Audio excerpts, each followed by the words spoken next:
Após a queda de Bagdá, as forças americanas intensificaram a busca pelos principais responsáveis do aparato repressivo iraquiano. Uday e Qusay, filhos de Saddam Hussein, conseguiram evitar a captura durante semanas, movendo-se entre refúgios com identidades falsas e apoio tribal. Em 22 de julho de 2003, sua localização foi confirmada. Foi implantada uma operação militar com armamento pesado e unidades especiais. No interior, os irmãos se entrincheiraram e responderam com fogo. O que se seguiu foi um confronto direto, sem margem para negociação. Como chegaram até esse esconderijo? Quem os traiu? E por que as últimas horas do clã Hussein foram tão brutais? Filhos do Inferno, o Império Sangrento de Uday e Qusay Hussein. Nas entranhas do Palácio Presidencial iraquiano, onde os corredores de mármore ressoavam com sussurros de conspiração e terror, dois homens transformaram instituições civis em laboratórios de crueldade humana. Uday Hussein não se contentou em presidir o Comitê Olímpico. Ele criou em suas instalações um ecossistema de tortura que rivalizava com as mais sinistras masmorras medievais. O primeiro andar do edifício olímpico abrigava uma prisão particular onde os atletas que não conseguissem passar eram submetidos a punições destinadas a quebrar tanto o corpo quanto o espírito.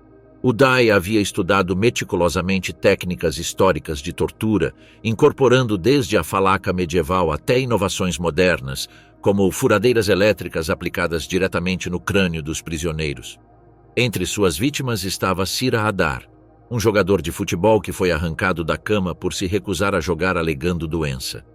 Durante 3 dias, ele recebeu chicotadas nos pés com cabos elétricos, foi arrastado pelo concreto até esfolar as costas, forçado a rolar na areia para infeccionar os ferimentos e, finalmente, forçado a pular em um tanque de esgoto. A sede do Comitê Olímpico funcionava como um museu vivo do horror. Uday mantinha um Iron Maiden funcional, um suporte para alongamento e camas eletrificadas, onde os atletas recebiam choques controlados. Treinadores eram enforcados em ganchos enquanto assistiam à tortura de seus alunos. Jornalistas esportivos que escreviam críticas negativas desapareciam por semanas, retornando com cicatrizes que serviam como um aviso permanente para seus colegas. Seu sadismo atingiu dimensões industriais através dos Fedayin Saddam, uma organização paramilitar que ele fundou em 1995. Esses comandos usavam uniformes pretos inspirados em Darth Vader e executavam operações que combinavam propaganda visual com eliminação física de oponentes. Durante os interrogatórios, Uday supervisionava pessoalmente o uso de maçaricos de solda aplicados contra rostos e desenvolveu a prática de trancar pessoas vivas em caixões como método de tortura psicológica prolongada. As mulheres iraquianas viviam sob uma ameaça específica que transformou a dinâmica social do país. Uday operava redes de sequestro que funcionavam durante casamentos, formaturas e celebrações familiares. Uma de suas vítimas mais documentadas foi uma noiva de 18 anos, arrancada de sua cerimônia de casamento enquanto ainda usava o vestido branco. Os guardas de Uday rasgaram suas roupas antes de trancá-la em sua mansão, onde ela foi marcada com uma ferradura em brasa como lembrança permanente do trauma. Famílias inteiras desenvolveram estratégias de sobrevivência que incluíam casar suas filhas secretamente ou enviá-las para regiões rurais quando Uday visitava seus bairros.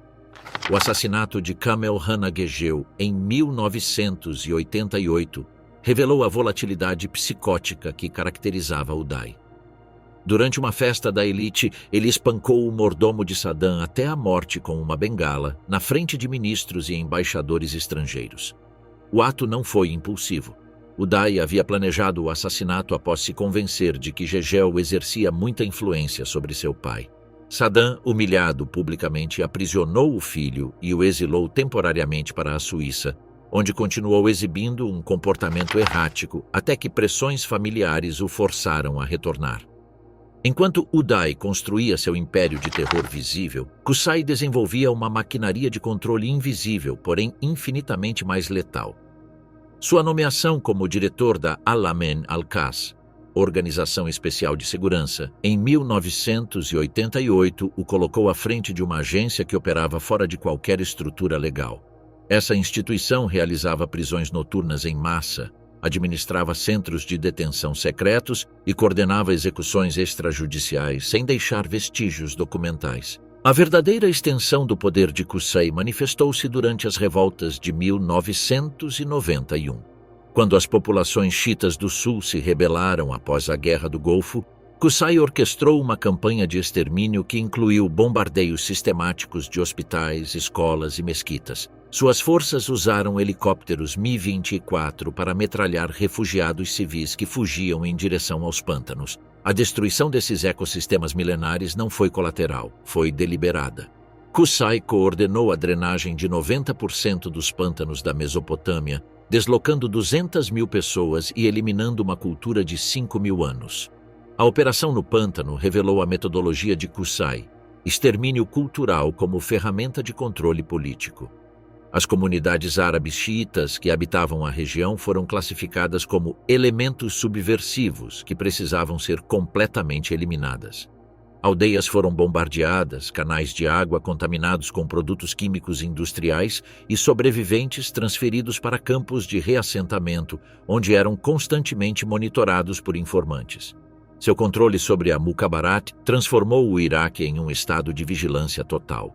A agência mantinha arquivos detalhados sobre 80% da população adulta, incluindo preferências sexuais, problemas financeiros, conexões familiares e vulnerabilidades psicológicas.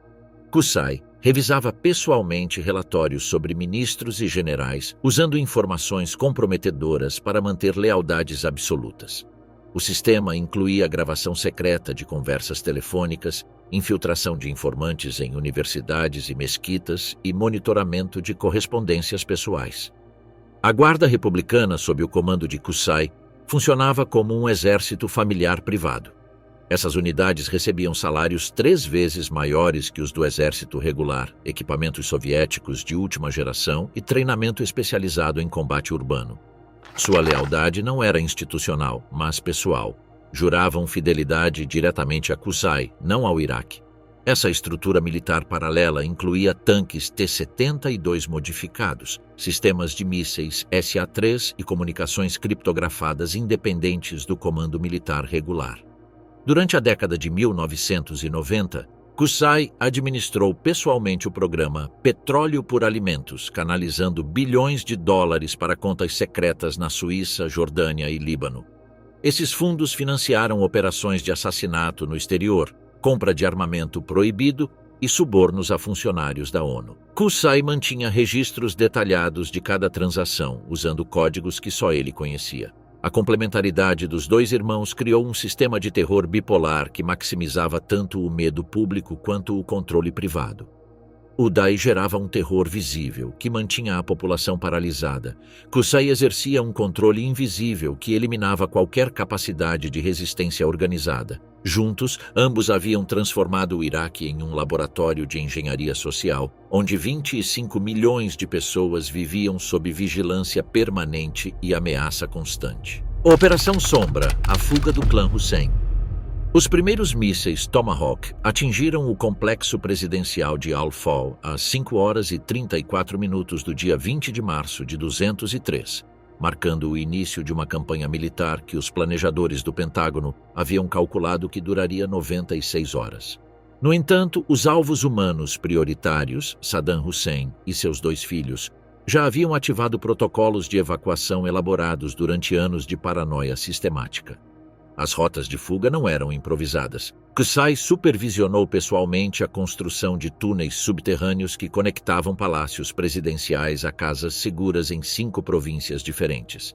Esses bunkers incluíam suprimentos para 6 meses, sistemas de comunicação via satélite e veículos civis modificados com blindagem artesanal. A rede custou 340 milhões de dólares e empregava 2.400 trabalhadores que foram posteriormente demitidos para proteger as informações. Durante as primeiras 72 horas de bombardeios, o Dai e Qusay se deslocaram entre 12 locais diferentes, seguindo padrões estabelecidos que haviam praticado durante exercícios familiares secretos. Cada movimento era realizado em comboios de veículos idênticos, usando sósias para confundir os observadores de satélite. Os irmãos viajavam em Toyota Corollas modificados que externamente pareciam táxis urbanos, mas continham blindagem militar e sistemas de comunicação criptografados. Em 9 de abril, quando a estátua de Saddam foi derrubada na Praça Firdos, Uday e Qusay assistiram às imagens de um esconderijo nos arredores de Tikrit. Segundo documentos recuperados posteriormente, Qusay havia calculado que o regime resistiria no máximo 30 dias a uma invasão convencional, mas que a sobrevivência da família exigiria planejamento para 18 meses de clandestinidade. Seus preparativos incluíam 47 milhões de dólares em dinheiro, passaportes sírios falsos e contatos com redes de contrabando que operavam de Mossul em direção à Turquia. A decisão de fugir para a Síria foi tomada em 12 de abril, quando interceptações de rádio confirmaram que as forças americanas haviam localizado 2 de seus principais bunkers. O plano original previa cruzar a fronteira perto de Al-Qaim, usando as rotas de contrabando de petróleo que Qusay havia protegido durante as sanções da ONU. No entanto, o momento se mostrou catastrófico. Patrulhas americanas intensificaram os controles de fronteira justamente para impedir a fuga dos hierarcas do regime. A rejeição síria chegou por via diplomática intermediária em 15 de abril. Damasco, sob crescente pressão internacional, havia decidido que abrigar os filhos de Saddam representava mais riscos do que benefícios. A mensagem foi transmitida por Farouk al-Shara, então chanceler sírio, que explicou que qualquer asilo seria interpretado como um ato de guerra pelos Estados Unidos. A recusa forçou uma reconfiguração completa das estratégias de sobrevivência. Durante esse período, as forças americanas desenvolveram o baralho de cartas como uma ferramenta operacional que combinava identificação prática com guerra psicológica. A produção inicial incluiu 200 mil baralhos distribuídos entre os soldados, mas também versões especiais enviadas à mídia internacional e aos governos árabes. Saddam Hussein, como as de espadas, simbolizava o objetivo final. Qusay, como as de paus, representava a continuidade do regime. Uday, como as de copas, personificava sua brutalidade pessoal. As recompensas de 15 milhões de dólares para cada irmão geraram uma avalanche de informações que paralisou os sistemas de processamento de inteligência.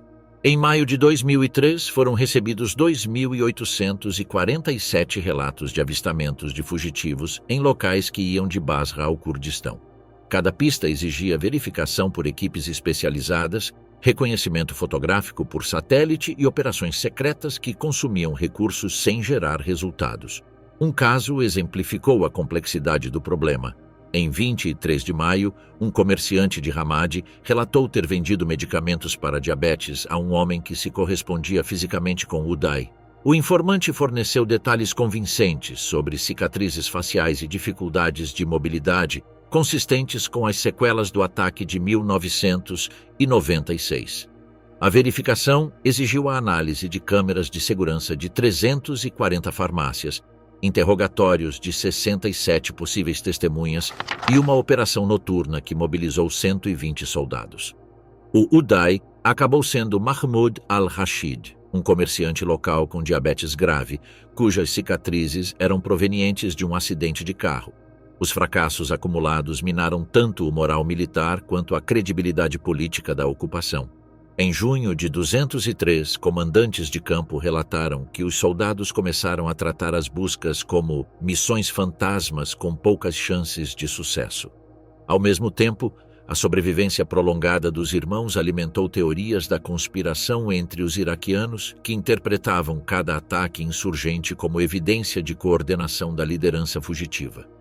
As operações de busca se intensificaram com a tecnologia de satélite, que monitorava os padrões de consumo de energia elétrica, a interceptação de comunicações celulares e a análise de transações financeiras em bancos regionais. A NSA mobilizou equipes de SIGINT, inteligência de sinais, que rastreavam qualquer comunicação que incluísse palavras-chave relacionadas à família Hussein. No entanto, Qusay havia previsto essas técnicas, proibindo o uso de dispositivos eletrônicos e estabelecendo comunicações exclusivamente por meio de mensageiros a pé. Em 1º de julho de 203, uma análise retrospectiva da movimentação de veículos detectou padrões anômalos em Mossul, sugerindo a presença de indivíduos que evitavam as rotinas civis normais. 3 casas em diferentes bairros apresentaram consumo de água inconsistente com o número de moradores registrados, e compras de alimentos indicaram a presença de ocupantes não declarados. Uma dessas residências pertencia a Nawaf al-Zaidan. A pista de Mossul não era a prioridade inicial devido à abundância de sinais semelhantes em outras cidades. No entanto, em 18 de julho, um segundo informante confirmou atividade suspeita especificamente no bairro de Al-Falah, fornecendo detalhes arquitetônicos e rotinas de movimento que coincidiam com os padrões de segurança conhecidos dos irmãos. Mossul, o último refúgio dos filhos de Saddam. A escolha de Mossul como refúgio final respondeu a cálculos geopolíticos que Qusay havia refinado durante anos de administração de redes clandestinas.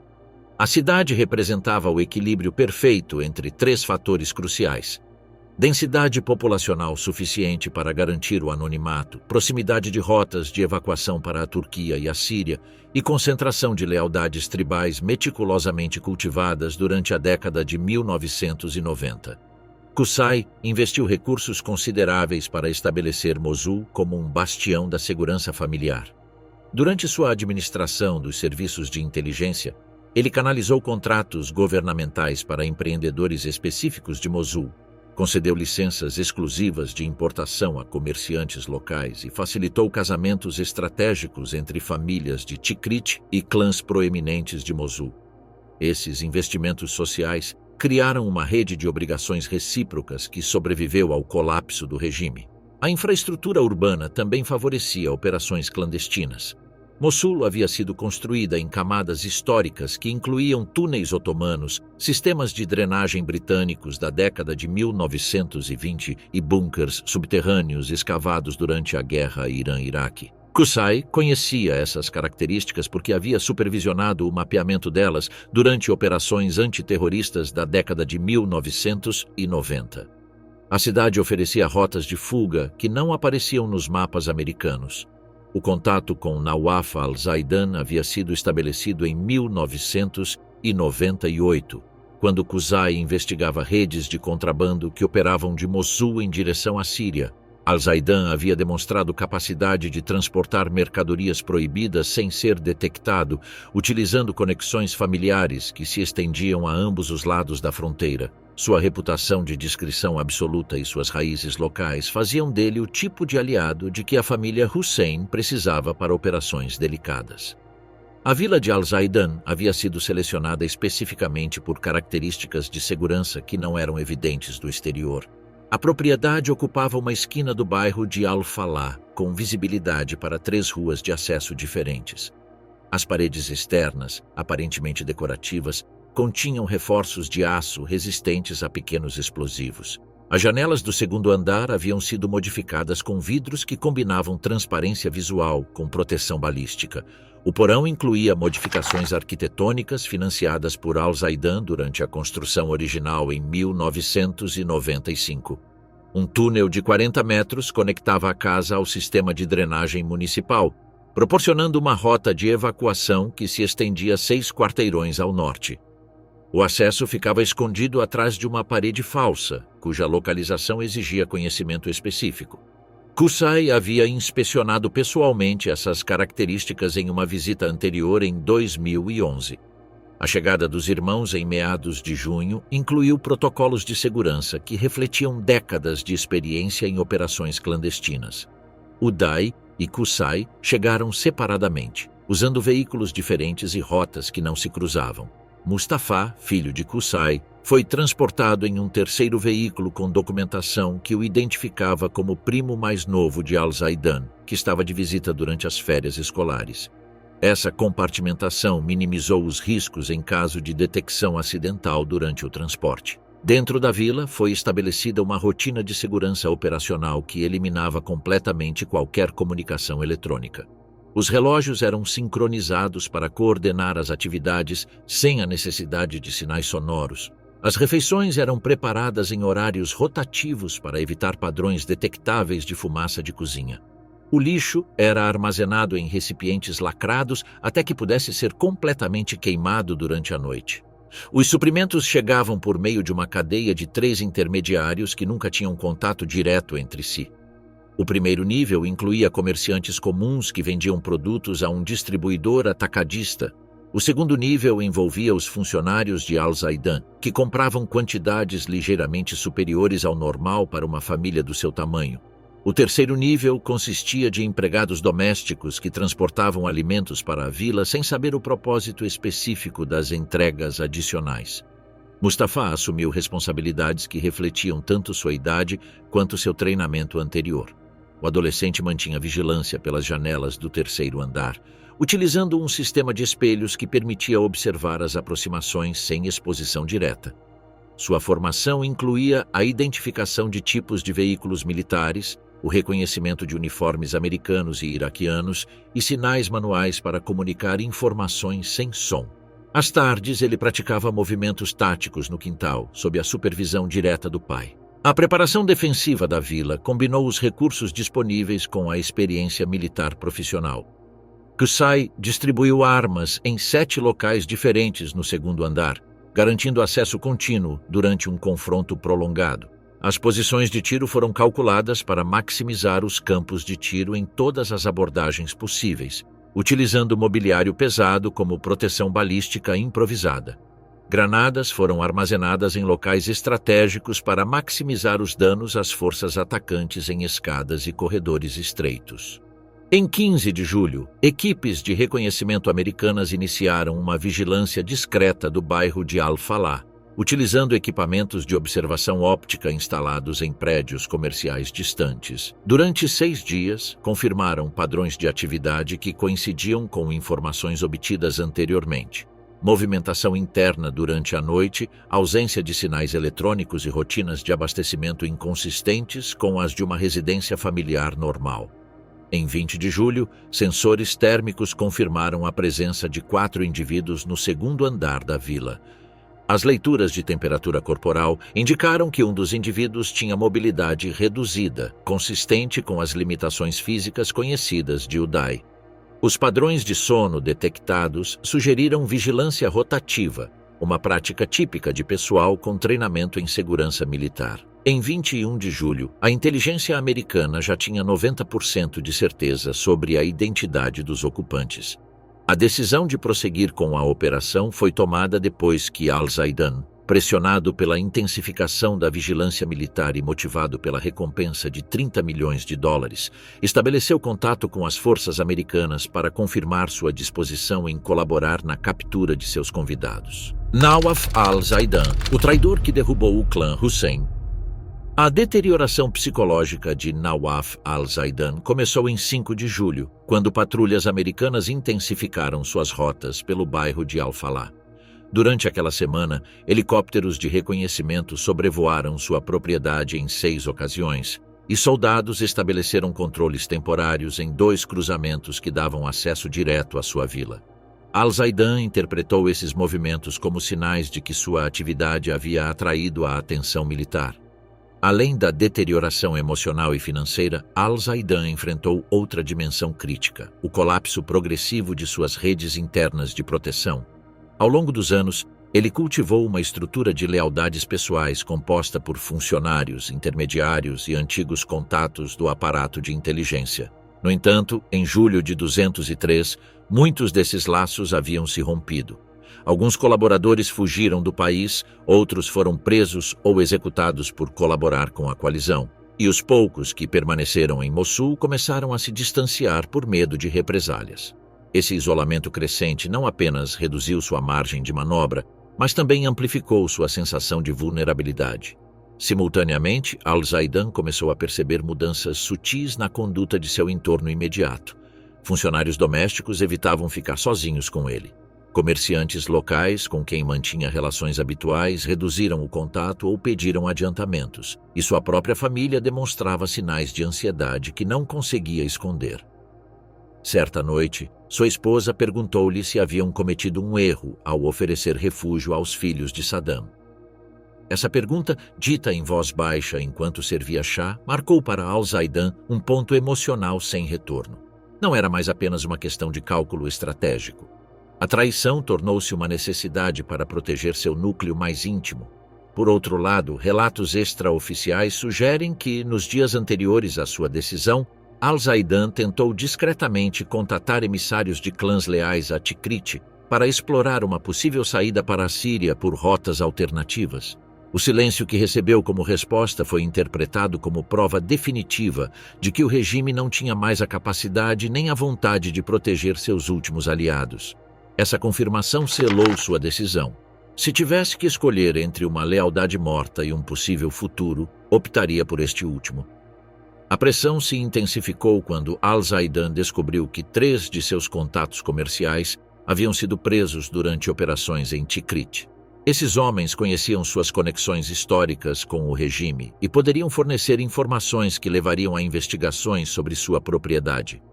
Em 12 de julho, quando tropas americanas interrogaram seu irmão sobre transações financeiras realizadas durante as sanções da ONU, Al-Zaidan entendeu que seu tempo como protetor havia se esgotado.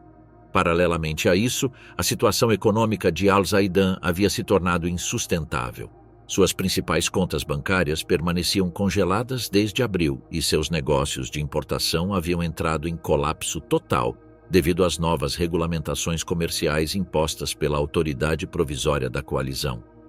As despesas com a manutenção dos irmãos Hussein, que incluíam alimentos especiais para as necessidades médicas de Uday, medicamentos e pagamentos adicionais ao pessoal doméstico para garantir o silêncio, estavam esgotando suas reservas financeiras. A recompensa de $30 milhões representava um valor que excedia todos os bens que Al-Zaidan havia acumulado ao longo de 15 anos de lucrativa atividade comercial. Mais importante ainda, proporcionava uma solução financeira imediata para seus problemas, ao mesmo tempo em que oferecia proteção contra as consequências de suas associações anteriores com o regime. O valor também garantia segurança econômica para várias gerações de sua família em qualquer país onde escolhessem se estabelecer. Em 18 de julho, Al-Zaidan tomou uma decisão que vinha considerando há dias: investigar discretamente as possibilidades de colaboração com as forças americanas. Sua primeira ação envolveu Khalil Al-Masri, um comerciante têxtil que havia desenvolvido relações operacionais com soldados americanos responsáveis pelas compras locais. Al-Masri tinha acesso a agentes de inteligência sem levantar suspeitas, já que suas transações comerciais exigiam contato regular com militares. O contato inicial foi estabelecido em 19 de julho, durante uma transação comercial de rotina. Al-Masri mencionou casualmente que um amigo tinha informações sobre indivíduos de alto valor que poderiam estar escondidos em Mossul. A conversa foi deliberadamente vaga, mas incluiu detalhes suficientes para ativar os protocolos de inteligência. Referências a 2 irmãos, conexões familiares com o regime anterior e local específico conhecido. Durante as 12 horas seguintes, agentes de inteligência verificaram os antecedentes de Al-Masri e avaliaram a potencial credibilidade de sua fonte. Registros confirmaram que Al-Masri havia fornecido informações menores, porém precisas, em operações anteriores, estabelecendo um nível básico de confiança. Seu acesso aos círculos comerciais de Mosul também fornecia plausibilidade para o conhecimento de atividades clandestinas na cidade. Em 20 de julho, um oficial de inteligência da Força Tarefa 20 se encontrou discretamente com Al-Masri em um café no centro de Mosul. Durante a conversa, Al-Masri transmitiu informações específicas que somente alguém com acesso direto aos fugitivos poderia saber. Descrições físicas detalhadas que incluíam as cicatrizes específicas de Uday, rotinas de medicação, a presença de um adolescente e características arquitetônicas precisas da casa onde estavam hospedados. As informações mais convincentes incluíam detalhes sobre as modificações defensivas realizadas na vila nas semanas anteriores. Al-Masri descreveu a movimentação de móveis pesados em direção ao segundo andar, o armazenamento de materiais que poderiam ser munições e a instalação de barricadas improvisadas nas janelas. Esses preparativos correspondiam exatamente aos padrões de comportamento que os analistas de inteligência identificaram como característicos de Uday e Qusay. A verificação das informações foi realizada durante as 6 horas seguintes, utilizando equipamentos de vigilância óptica de longo alcance. Observadores confirmaram a presença de barricadas nas janelas do segundo andar, ausência de atividade familiar normal e padrões de movimento que sugeriam ocupantes com treinamento militar em segurança. Os dados confirmaram a precisão das informações fornecidas. Uma vez estabelecida a credibilidade das informações, iniciaram-se as negociações sobre indenização e proteção. Al-Zaidan, por meio de Al-Masri, estabeleceu condições específicas: pagamento integral da recompensa de $30 milhões, evacuação imediata de sua família antes da operação, proteção de testemunhas com nova identidade e realocação permanente para fora do Iraque. As autoridades americanas, reconhecendo o valor excepcional das informações, concordaram com todas as exigências em 6 horas. O planejamento da operação começou imediatamente após a confirmação do acordo. A Força Tarefa 20 foi ativada na noite de 20 para 21 de julho, com ordens de preparar um ataque que permitiria tanto a captura quanto a eliminação dos alvos. O apoio da 11ª Divisão Aerotransportada foi coordenado para estabelecer perímetros de segurança e impedir fugas. Helicópteros Apache foram designados para apoio aéreo imediato. O aspecto mais crítico dos preparativos envolveu a retirada segura de Al-Zaidan e de sua família. Na madrugada de 21 de julho, equipes especializadas evacuaram discretamente 4 membros de sua família imediata para uma base militar segura. Al-Zaidan permaneceu na vila até as primeiras horas de 22 de julho, mantendo a rotina normal para evitar suspeitas, enquanto fornecia as últimas atualizações sobre as posições e o armamento dos ocupantes. Às 6 horas do dia 22 de julho, Al-Zaidan foi retirado da vila por uma rota pré-estabelecida que o levou a um ponto de extração, onde membros da Força Tarefa 20 o transportaram para um local seguro. Sua evacuação foi concluída 3 horas antes do início da operação, garantindo que ele não pudesse ser identificado como informante durante o ataque. A ironia final da traição residia em sua inevitabilidade. Al-Zaidan protegera os irmãos Hussein porque acreditava na potencial restauração do regime. No entanto, quando se deparou com evidências claras de que essa esperança era ilusória, optou pela sobrevivência pragmática em detrimento da lealdade romântica. Em um sistema que prosperou por décadas comprando fidelidades, a traição definitiva era simplesmente uma questão de quem oferecia o preço mais alto e as melhores garantias futuras. O Cerco de Mosul, a última batalha do terror baatista. As primeiras luzes da madrugada foram bloqueadas pela sombra de veículos blindados que convergiam para o bairro de Al-Falah, vindos de 3 direções simultâneas. Às 10 da manhã, quando as temperaturas já atingiam 38 graus Celsius, 20 equipes de assalto da Força Tarefa concluíram o cerco à vila de Al-Zaidan. O calor sufocante acrescentou uma dimensão adicional de estresse físico a uma operação que havia sido planejada para durar no máximo 90 minutos. Os Bradley M2A3 assumiram posições que bloquearam completamente as 6 rotas de fuga identificadas durante a fase de planejamento. Atiradores de elite equipados com fuzis M24 estabeleceram campos de tiro a partir dos telhados de prédios comerciais localizados a 200 metros da casa-alvo. Helicópteros OH-58D Kiowa circulavam a 800 metros de altura, transmitindo imagens de vídeo em tempo real para o centro de comando instalado em um Bradley modificado. O primeiro contato verbal foi feito por meio de alto-falantes direcionais que concentravam o som especificamente para as janelas do 2º andar. A mensagem foi transmitida em árabe por um tradutor iraquiano-americano. Uday e Qusay Hussein, vocês estão cercados pelas forças da coalizão. Retirem-se imediatamente com as mãos visíveis.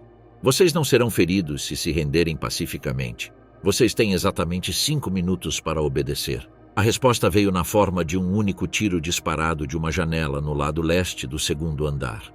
A bala atingiu a blindagem de um Bradley, produzindo uma faísca brilhante, mas sem causar danos. No entanto, a mensagem era clara: os ocupantes haviam escolhido a resistência em vez da rendição.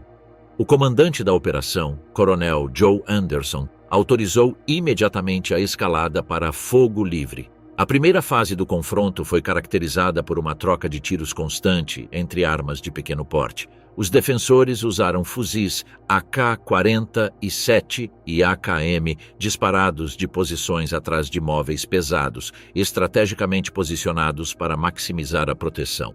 Os atacantes responderam com metralhadoras M240B e M249 montadas em veículos, concentrando o fogo nas janelas para suprimir a capacidade defensiva. Mustafa, posicionado na extremidade norte do segundo andar, demonstrou notável precisão com um fuzil AKM modificado. Seus tiros eram calculados e disciplinados, mantendo sob controle o acesso lateral esquerdo ao prédio. O adolescente havia recebido treinamento militar desde os 10 anos de idade, incluindo técnicas de tiro de precisão e movimentação tática em espaços confinados. Sua participação transformou a dinâmica do confronto, já que as forças americanas tiveram que considerar a presença de um menor que lutava com determinação adulta. Às 10h47, uma granada RGD-5 lançada do segundo andar explodiu a 3 metros de uma equipe de assalto que tentava se aproximar da porta principal. Os estilhaços feriram 2 soldados nas pernas e forçaram uma evacuação médica sob fogo. O sargento Michael Mitchell sofreu perfurações na coxa direita, enquanto o cabo James Rodrigues recebeu fragmentos na panturrilha esquerda. Ambos foram resgatados para posições seguras por meio de técnicas de arrasto, enquanto seus companheiros forneciam fogo de cobertura. A escalada tática era inevitável. Às 11h15, o coronel Anderson autorizou o uso de mísseis TAL BGM-70 e disparados de veículos especializados Humvee M998.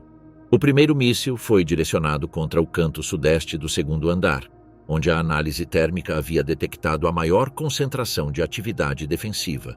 O impacto criou uma brecha de 4 metros na parede externa, expondo o interior e causando o desabamento parcial do teto naquela seção. No entanto, o fogo defensivo adaptou-se imediatamente às novas condições. Os ocupantes deslocaram-se para áreas estruturalmente intactas, mantendo a capacidade de tiro a partir de posições que não haviam sido comprometidas pela explosão.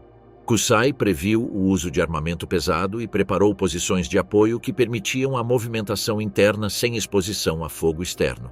Às 12h30, helicópteros Apache, A-64D, chegaram para fornecer apoio aéreo direto. O primeiro míssil AGM-114 Hellfire foi disparado contra o centro do segundo andar, onde sensores térmicos indicavam a presença contínua de combatentes. A explosão de 9 quilos de explosivo de alto poder explosivo iluminou o interior do prédio com uma bola de fogo laranja, seguida por uma coluna de fumaça preta que se elevou 50 metros acima do bairro. O impacto do Hellfire causou graves danos estruturais. Vigas de suporte se quebraram, o sistema elétrico interno falhou completamente e janelas inteiras desapareceram, convertidas em fragmentos de vidro e metal. O andar superior desenvolveu uma inclinação de 15 graus em direção ao leste, criando condições de combate extraordinariamente perigosas para os defensores. No entanto, após um silêncio de 3 minutos, disparos esporádicos recomeçaram a partir dos destroços que ainda forneciam cobertura defensiva. Durante a pausa tática que se seguiu ao primeiro Hellfire, gritos em árabe foram detectados por equipes de interceptação acústica. As gravações, analisadas posteriormente, revelaram que Qusay estava comandando a realocação de munição e coordenando as posições defensivas finais. Suas ordens incluíam referências a manter a honra da família e resistir até o último suspiro, confirmando que não havia intenção de rendição em nenhuma circunstância. Às 13h45, o segundo míssil Hellfire atingiu a ala norte do prédio, onde Mustafa havia mantido sua posição durante grande parte do confronto. Essa explosão comprometeu gravemente a integridade estrutural. O segundo andar começou a se separar do terceiro, criando rachaduras visíveis nas paredes de suporte. O volume de fogo defensivo foi significativamente reduzido, mas continuou vindo de vários pontos, indicando que, pelo menos, alguns ocupantes permaneceram operacionais. A fase mais intensa do combate ocorreu entre 1400 e 1530, quando as forças americanas empregaram uma tática de saturação de fogo projetada para esgotar completamente a munição defensiva. Metralhadoras M240B, fuzis automáticos M249 e lançadores de granadas M203 dispararam simultaneamente por períodos de 5 minutos, seguidos de pausas de 2 minutos para avaliar a resposta. Durante essas trocas, confirmou-se que os defensores haviam desenvolvido um sistema de conservação de munição que maximizava a eficácia de cada disparo. Em vez de fogo contínuo, utilizavam rajadas controladas de 3 a 5 tiros, direcionadas a alvos específicos. Essa disciplina tática sugeria que Kusai mantinha o controle operacional do grupo mesmo sob condições extremas de estresse e danos estruturais. Às 15h45, equipes de assalto tentaram uma abordagem coordenada usando técnicas de infiltração urbana que incluíam granadas de fumaça e movimentação por setores. No entanto, a tentativa foi repelida por fogo defensivo preciso, que indicou que os ocupantes mantinham visibilidade e coordenação tática. Uma granada defensiva detonou perto o suficiente da porta lateral para forçar outra evacuação médica. O momento decisivo ocorreu às 16h20, quando a análise acústica detectou redução da movimentação interna e ausência de comunicação verbal entre os defensores. O coronel Anderson autorizou o disparo do terceiro e último míssil Hellfire, direcionado especificamente para a área onde os sensores térmicos ainda detectavam assinaturas humanas. A explosão final comprometeu irreversivelmente a estrutura do edifício. O último Hellfire causou o colapso total de uma seção do segundo andar em direção ao primeiro, criando uma avalanche de concreto, aço e escombros que bloqueou os acessos internos e eliminou a maioria das posições defensivas restantes. Às 16h50, após 10 minutos de silêncio absoluto, as equipes de assalto receberam autorização para a entrada final. Os soldados que entraram no prédio usaram cordas de rapel para descer pelos buracos criados pelos mísseis, já que a escada principal havia sido destruída. O ar interno estava carregado de pó de concreto pulverizado, fumaça de explosivos e gases tóxicos de materiais em chamas. A visibilidade era inferior a 2 metros, exigindo o uso de equipamentos de visão noturna mesmo durante o dia. Os corpos foram encontrados no que antes era o quarto principal do segundo andar, agora reduzido a uma cavidade parcialmente destruída. O Dai jazia perto do que antes era uma janela, com seu AK-47 ainda nas mãos e 23 ferimentos de bala documentados posteriormente pela perícia militar. Kusai foi encontrado atrás de uma barricada improvisada, cercado por mais de 200 cápsulas de bala vazias que testemunhavam sua resistência prolongada. Mustafa foi encontrado a menos de 2 metros do pai, com o corpo perfurado por estilhaços de míssil, mas com evidências claras de que havia continuado lutando até os últimos instantes. O fuzil que ele usava ainda continha 3 cartuchos, sugerindo que ele havia economizado munição até o último momento possível. O quarto corpo, identificado como Abu Sajjad, guarda-costas veterano da Guarda Republicana, jazia no corredor com ferimentos que indicavam que ele havia sido atingido enquanto tentava se reposicionar em direção a um novo local de defesa. A operação exigiu 7 horas de combate contínuo, o envio de 200 soldados, 6 veículos blindados, 2 helicópteros Apache e armamento tipicamente reservado para alvos militares fortificados. As forças americanas alcançaram seu objetivo, mas o custo refletiu a extraordinária determinação dos oponentes, que escolheram a morte em vez da captura, mantendo uma resistência disciplinada mesmo enquanto seu refúgio se desintegrava ao seu redor. Cadáveres sem nome, o enterro secreto que apagou a linhagem de Hussein. A extração dos restos mortais dos escombros da vila exigiu equipes especializadas em busca e salvamento urbano, que trabalharam por 4 horas em condições extremamente perigosas. A estrutura comprometida ameaçava desabar ainda mais, forçando as equipes de recuperação a usar suportes metálicos temporários enquanto removiam cuidadosamente lajes de concreto e detritos metálicos. Cada corpo foi documentado fotograficamente in situ antes de ser removido, estabelecendo cadeias de evidências que seriam cruciais para a confirmação de identidades posteriormente. Os restos mortais apresentavam danos graves por múltiplas causas: traumas causados pelo impacto do míssil Hellfire, ferimentos de bala de vários calibres e ferimentos por esmagamento causados pelo colapso estrutural. O estado dos corpos complicou tanto a identificação preliminar quanto o manuseio forense. Sacos mortuários especiais com compartimentos selados Foram utilizados para evitar contaminação e preservar as evidências durante o transporte para uma unidade médica militar criada especificamente para esta operação. A equipe forense incluía patologistas militares americanos, especialistas em odontologia e técnicos em reconstrução facial. A urgência não era meramente processual, era estratégica. Qualquer atraso na confirmação das mortes permitiria a proliferação de teorias da conspiração que poderiam minar os esforços de pacificação e fornecer apoio psicológico aos fiéis ao regime remanescentes. O processo precisava ser exaustivo e expedito. Os desafios forenses foram de alcance sem precedentes. As características faciais sofreram graves deformações por estilhaços e impactos diretos, impossibilitando a identificação visual convencional.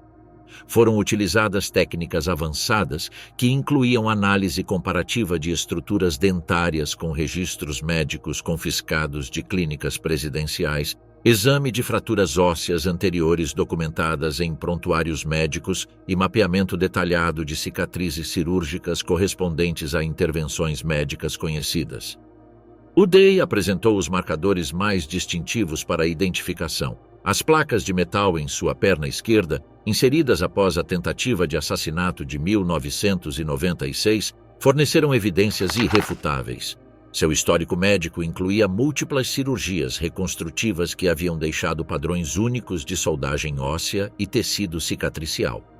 Além disso, características específicas foram identificadas, como uma marca de nascença em seu ombro direito e um trabalho dentário que coincidia exatamente com os registros odontológicos mantidos pelos serviços médicos presidenciais. Kusai exigiu uma análise mais aprofundada devido à ausência de ferimentos tão característicos. No entanto, sua estrutura dentária e medidas cranianas coincidiam precisamente com os registros odontológicos. Além disso, foram identificadas cicatrizes cirúrgicas de uma apendicectomia realizada em 1987 e características físicas documentadas em fotografias de alta resolução tiradas durante eventos oficiais. Radiografias revelaram padrões de densidade óssea e pequenas fraturas anteriores que correspondiam completamente aos registros médicos. A identificação de Mustafa foi estabelecida por meio de registros escolares e dados antropométricos adequados à sua idade. Sua presença confirmou aspectos de informações obtidas anteriormente sobre a composição do grupo de refugiados e forneceu contexto para a compreensão da dinâmica familiar durante os últimos dias de clandestinidade. Registros odontológicos de sua clínica escolar em Bagdá confirmaram sua identidade sem sombra de dúvida. Abu Sajjad, o guarda-costas, foi identificado por meio de registros militares da Guarda Republicana e tatuagens documentadas durante seu serviço. Sua presença confirmou que os irmãos mantiveram pelo menos um efetivo mínimo de segurança, mesmo durante seu período mais vulnerável. Concluída a identificação forense, as autoridades militares enfrentaram a decisão de como anunciar os resultados. Experiências anteriores com figuras de destaque demonstraram que declarações sem evidências visuais geravam ceticismo e negação. Após deliberações que envolveram níveis governamentais superiores, foi tomada a controversa decisão de publicar fotografias post-mortem. As imagens foram editadas para reduzir o impacto gráfico extremo, mas mantiveram detalhes suficientes para permitir o reconhecimento.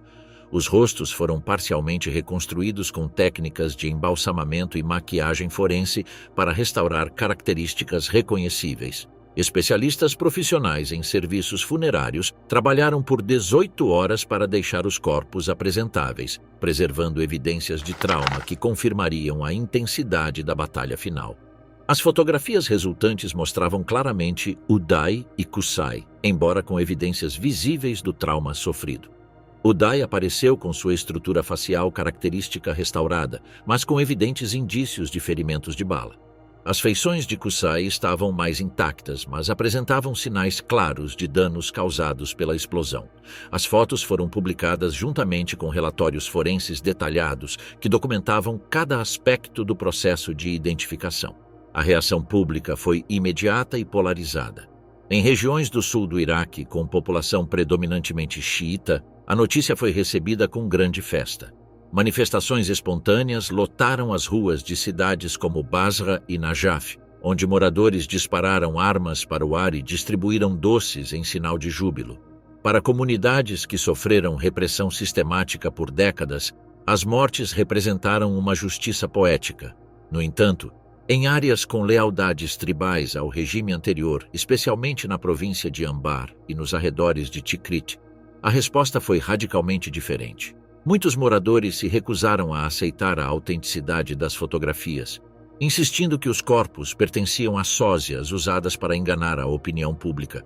Essas negações não eram completamente irracionais. O regime de Saddam havia efetivamente utilizado sósias durante anos como medida de segurança.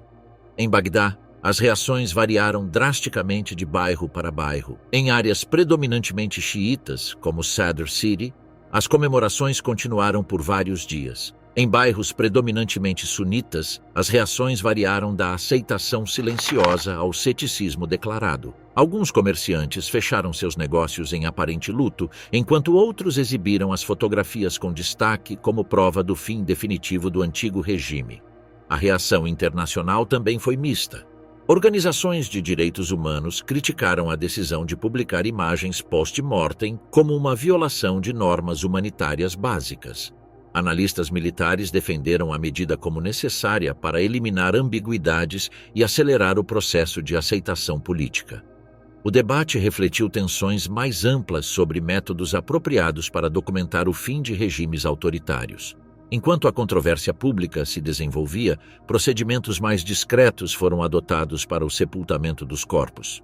As autoridades americanas decidiram evitar qualquer cerimônia que pudesse se tornar foco de resistência ou culto aos mártires. Os restos mortais foram transportados secretamente para Tikrit durante a noite, escoltados por unidades de segurança que mantinham controle absoluto sobre todo o acesso à área. O sepultamento foi realizado no cemitério da família Hussein, mas sem placas de identificação e com a presença limitada a um número mínimo de testemunhas locais selecionadas pelas autoridades militares. Não houve rituais religiosos formais, nem orações públicas, nem procissão fúnebre. Os corpos foram depositados em sepulturas sem nome, em locais mantidos em segredo para evitar futuras peregrinações. Essa política de sepultamento anônimo estendeu-se a considerações de segurança a longo prazo. Qualquer túmulo identificável teria atraído tanto simpatizantes nostálgicos quanto oponentes vingativos, criando potencial para distúrbios civis contínuos. A decisão de apagar até mesmo os vestígios físicos dos irmãos refletiu uma estratégia mais ampla de eliminação de símbolos que pudessem perpetuar lealdades ao regime anterior. A localização exata dos túmulos permanece como informação sigilosa. Até mesmo líderes tribais locais, que normalmente mantêm conhecimento detalhado dos locais de sepultamento das famílias, foram deliberadamente excluídos dos dados precisos de localização. Esse sigilo garante que os túmulos não se tornem santuários ou pontos de encontro para futuros movimentos de resistência. Simultaneamente, enquanto os corpos de Uday e Qusay eram enterrados no anonimato, seu traidor desaparecia rumo a um futuro incerto, mas certamente próspero. Nawaf al-Zaidan havia sido evacuado com sua família imediatamente após a operação, com as autoridades americanas cumprindo seu compromisso de proteção e indenização. Os 30 milhões de dólares representavam uma das maiores recompensas pagas na história das operações de inteligência. O destino específico de al-Zaidan permanece secreto, mas fontes não confirmadas sugerem que ele tenha se mudado para um país do Golfo com uma identidade completamente nova. Sua traição foi tecnicamente bem-sucedida. Ele sobreviveu, foi generosamente indenizado e escapou das consequências de suas ligações anteriores com o regime. No entanto, ele também selou seu exílio permanente do Iraque e a necessidade de viver indefinidamente sob uma identidade falsa. Alguns relatos sugerem que al-Zaidan teve dificuldades psicológicas com sua decisão nos anos seguintes. Segundo relatos não verificados, ele sofria de depressão e transtornos de ansiedade relacionados à culpa pela traição. Outras fontes indicam que ele investiu com sucesso o dinheiro da recompensa e estabeleceu uma nova vida confortável para sua família, encarando sua decisão como uma sobrevivência pragmática e não como um fracasso moral. Com as mortes de Uday, Qusay e Mustafa, a linha direta de Saddam Hussein chegou ao fim. O próprio Saddam permaneceu foragido, mas não tinha mais herdeiros viáveis que pudessem dar continuidade à dinastia. O impacto psicológico sobre os simpatizantes do regime foi devastador. A percepção de invencibilidade da família Hussein havia sido definitivamente destruída. A morte de Mustafa acrescentou uma dimensão particularmente trágica ao fim da linhagem. Com apenas 14 anos, ele representava a próxima geração de poder de Hussein, educado desde a infância para dar continuidade às tradições familiares de controle absoluto. Sua decisão de lutar até a morte ao lado do pai e do tio demonstrou quão profundamente a doutrinação havia penetrado até mesmo nos membros mais jovens da família. Para muitos iraquianos, especialmente aqueles das comunidades xiita e curda que mais sofreram sob o regime baatista, as mortes proporcionaram uma sensação de encerramento que nenhum processo judicial poderia ter proporcionado. A brutalidade foi tão sistemática e pessoal que suas mortes representaram uma vingança direta por décadas de sofrimento. Em contraste, para algumas comunidades sunitas, particularmente aquelas com laços tribais com Tikrit, as mortes representaram a humilhação final de uma ordem social que lhes havia concedido status privilegiado. O fim dos irmãos Hussein marcou mais do que o fim de vidas individuais. Representou o fim de uma era política que definiu o Iraque por mais de 2 décadas. Sua brutalidade foi tão característica do regime que sua eliminação encerrou simbolicamente um capítulo da história iraquiana. No cemitério sem nome de Tikrit, onde seus corpos repousam em sepulturas anônimas, os pesadelos de uma geração finalmente encontraram paz, enterrados junto com os perpetradores que os criaram.